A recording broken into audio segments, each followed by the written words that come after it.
Ever tell you about my first big breakthrough? The first time I realized how much power each one of us possesses right in between our two ears.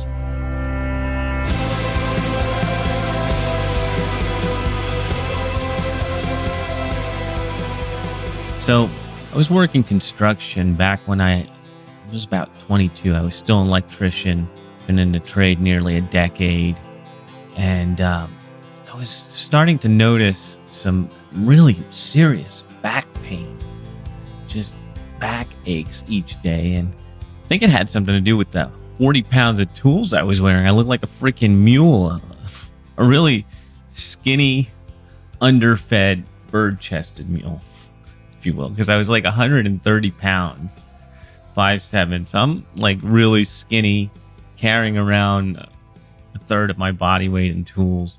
No wonder I had a backache. But I was too young to just say, oh, this is my life and I'm just going to let it be. I couldn't accept that. I couldn't handle that. And I decided that I was going to do something about it. That's when I started looking up how I could gain weight, what I needed to do to get bigger. And eventually I found bodybuilding.com and supplements and workout routines. And within a year, I was drinking tons of protein shakes no, they were like mass builder shakes or something. I don't even know what they were called. I was a hard gainer, so I had to load myself up with calories. But a year later, 170 pounds, some muscle on my body. I felt better. I didn't have a backache. And I realized, holy crap. I thought about it. I did something about it. And now I've got the results. I wonder what else I can do. And that was really how I ended up on this path of just living differently, living a more fulfilled life, being a dad, being a husband, being a creator, and being a business owner, somebody who's making a contribution. That was the first big change where I started on my way here.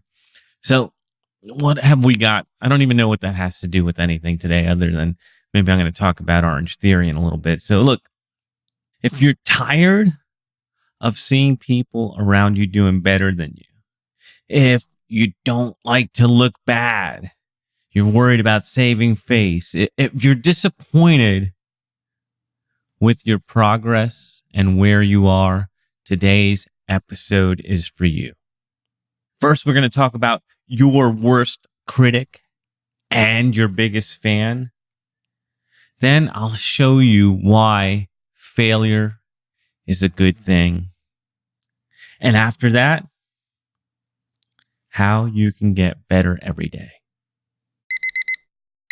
Oh man, so when my alarm clock went off this morning, 3:30 a.m., dark, and I'm like, had a couple beers last night. Didn't feel like getting up. I said, I got to work out. I already had my clothes set out and my class scheduled. And I don't know if I've ever told you about this here, but last year I started this class because look, I've been working out for a while. I mean, I've been working out for something like 17 years, I believe now. And sure, in the beginning, it was about getting bigger, getting stronger. But eventually, that stuff gets boring. And you don't want to eat 10,000 calories a day and put on muscle and all that stuff. That's for bodybuilders. Maybe you just move to something different where you just want to be fit. And that's really where I'm at now. I've done all kinds of stages, but I just want to be healthy. I want to feel strong. I want to feel good. I want to have energy. And so last year, after many, many years of going to the gym, going to LA Fitness and doing squats and dumbbells and bench presses and all that stuff, I couldn't stand it anymore. Was tired of it, didn't enjoy it, and really was looking for a different way to be fit. And I found this thing called Orange Theory. And if you don't know about it, it's, I guess when I put it into my Apple Watch, it's a high intensity interval training. So each class is an hour long. You got three things. You got running, rowing, and a weight floor. And I mean, it's hard. I'm not going to lie. In the beginning, especially, it was quite painful and quite humbling to see how out of shape I was. But the reward has been great in doing this interval training. But one of my favorite things about this, and I didn't really realize it when I signed up, but now it's part of what drives me all the time, is where you can go to the gym and you're always going to see other people like bigger than you, bulkier, better abs. And you're sitting there comparing yourself to other people. And it makes you, I mean, it makes me unhappy when I do that. So I imagine it makes you unhappy when you keep comparing yourself to other people. And so that's what I really like about this Orange Theory thing. They've got a heart rate monitor strapped onto you and an app, and you see how many we have these things called splat points. No reason to explain how that all works, but that's part of how you get your results, is by earning these splat points and having your heart rate in a certain zone. And so they tell you need to have 12 splat points. Anything more than that is great. You're going to have more fat burning. But in the app and in the training, you're not really looking at what other people are doing. You're not looking to see how many miles the person to your left or right ran, or how much they rode, or what weight they're doing. All you're really looking at is where you are and what your score is and how many points you got for that workout. And then you're actually competing with yourself.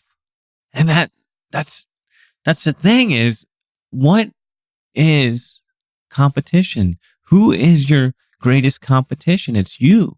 You should be comparing yourself against the results that you have right now and against where you want to be. And look, if you start doing this, first of all, if you're a competitive person, then you're always going to want to break your own records. But more importantly is you'll be happier. It sounds crazy, but try it. Compare to yourself. You're your biggest critic or your worst critic, and you're also your biggest fan. So when you're competing with yourself, you're getting the very best that you can do. Yep. We will get back to the program in just a moment, but I want to ask you something important. How would you like to spend more time with your family and less time on your business? You know that before anyone chooses to do business with you, they need to know one thing. Can I trust you? But building trust takes forever, and I'm sure you don't have that kind of time. So what if I was to tell you there's a way to build trust in minutes instead of years? Would you be interested? Of course you would. So what you need to do right now is grab yourself a copy of my Digital Daddy's Toolkit. Inside, you'll get my top 3 speed influence tools to make you a trusted expert in any market fast. Go to daddysworking.com/DDT to grab your copy today. So remember, you are your worst critic, you are your biggest fan, and you are your greatest competition. You want to be happier, you want to get better every day, then compete against yourself.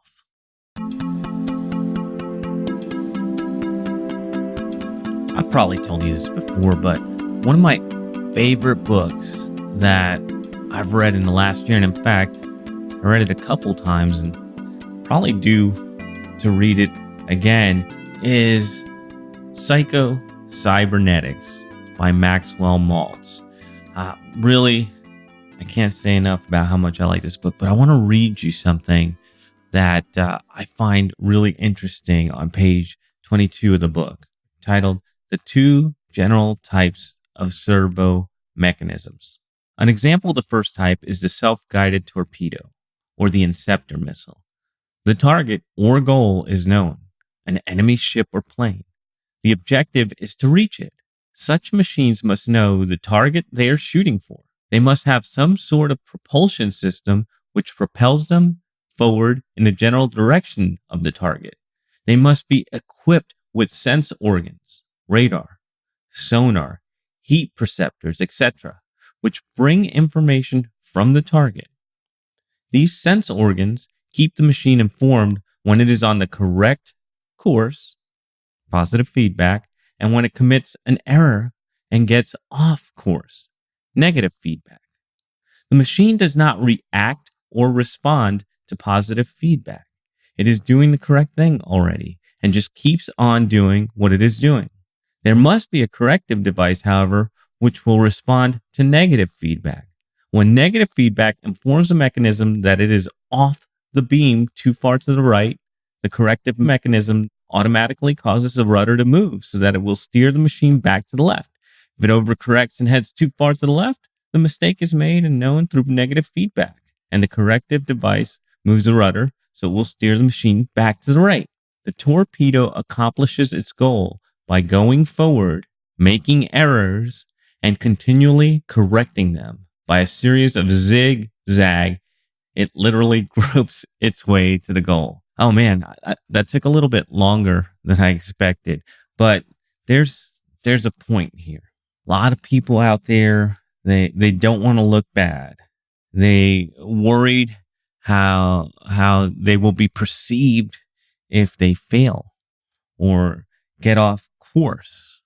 And so they'd rather not do anything than fail. And this has been a common theme, not just here in this show, but talking with other successful entrepreneurs. So failure is a cost of doing business. In order to get to your target, you are going to fail and you have to correct course to get back on target.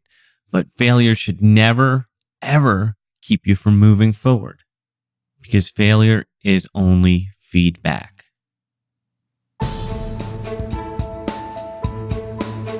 It's tough being a dad, being a warrior and business owner, and a guy that wants to create a legacy that will outlive you. Because if you're driven, then it's highly likely that you're also dissatisfied, because that's what helps drive most of us, is we're not satisfied with where things are or how things are, and we want to make them better. So you can't go through life being dissatisfied. You will eventually just crash and burn. And pretty sure I've told you before on here that I am in strategic coach. I'm in my 3rd year now, and it's been a wonderful experience. I've learned a lot. I live a better lifestyle, have a company that's closer to being a self-managing company. Not quite there, but I do get to spend a lot of time in my unique ability. So anybody that's in strategic coach just picked up all of that jargon. Anybody who's not, sorry about that. Not sorry. But when you're striving, when you're moving towards your goals, when you're eternally dissatisfied and you always want more, you're going to get to those points where you think you're not making the progress you need to be making. And so Dan Sullivan has this exercise called the gap. And it's simple.